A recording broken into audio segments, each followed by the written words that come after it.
Lesson 4.5 practice. Find the value of b in the equation. Again, 3/4 b plus negative 1/2 equals 2/5. So this one is all about the fractions. Then provide a formal check. So I'm going to write my equation. I notice the variables are on one side.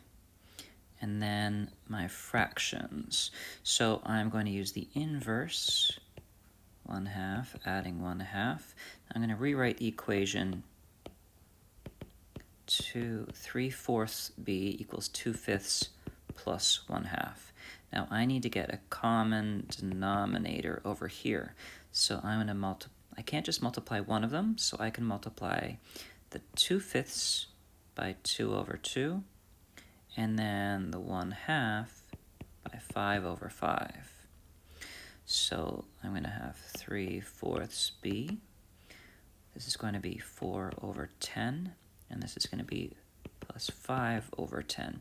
Now I have the common denominator. They both have 10 on the bottom. So this is going to be 9/10. So 3/4 b is equal to 9/10. Now I want 1b. So I'm going to have to multiply this by the inverse of my fraction, of the coefficient. So 3/4 is my coefficient. I'm going to flip it upside down. Flip it upside down is 4/3.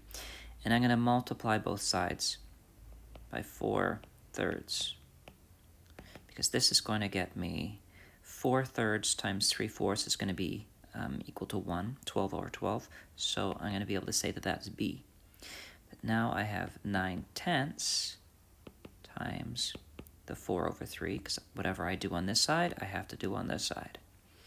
So this is equal to 36/30. So b is 36/30, but I don't leave it that way. I can say 1 and 6/30, and then I can reduce the 6/30, dividing both by 6. So it's 1 and 1/5. Now, to do a formal check, I'm supposed to do a formal check.